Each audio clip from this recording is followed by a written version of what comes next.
தளபதி மாண்புமிகு முதலமைச்சர் திரு விஜய் அவர்களின் தலைமையில் இன்றைக்கு அமைச்சர் திரு ஆனந்த், திரு ஆது அர்ஜுனா, திரு ராஜ்மோகன் மற்றும் அனைத்து முக்கியஸ்தர்கள் அவர்கள் முன்னிலையில் தாவேகாவில் என்னை நான் இணைத்துக் கொண்டேன். அவர்கள் அன்போடு அரவணைத்து பணியாற்ற விழைந்திருக்கிறார்கள்.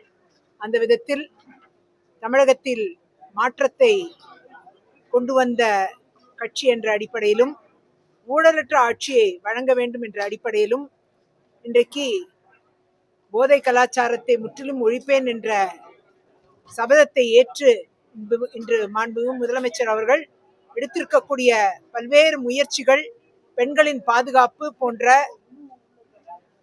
விஷயங்களை உயர்த்தி பிடித்த ஒரு உன்னத தலைவராக இருக்கிறார்.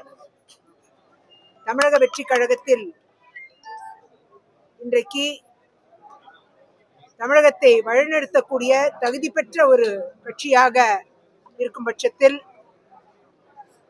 அதில் இணைந்து பயணிப்பதை மகிழ்ச்சியாக பார்க்கிறேன். நிச்சயமாக மக்களிடம் மாற்றத்தை கொண்டு வந்த கட்சி என்ற அளவிலும் தமிழகத்தின் வளர்ச்சிக்காக பாடுபடுவேன் என்று நித்தி ஆயோக் கூட்டத்திலும் அவர் முன்னிறுத்தி இருக்கிறார். அந்த வகையில் நிச்சயமாக தமிழக வெற்றிக் கழகத்தின் ஆட்சி இந்த நாடே திரும்பி பார்க்கக்கூடிய ஒரு சிறந்த ஆட்சியாக மாறியிருக்கிறது.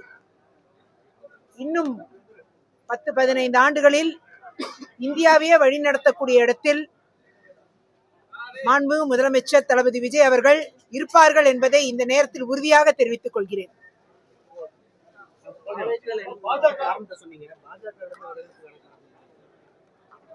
பாஜகவில் 2.5 ஆண்டு காலம் எந்த பணியும் இல்லாமல் பயணித்திருக்கிறேன்.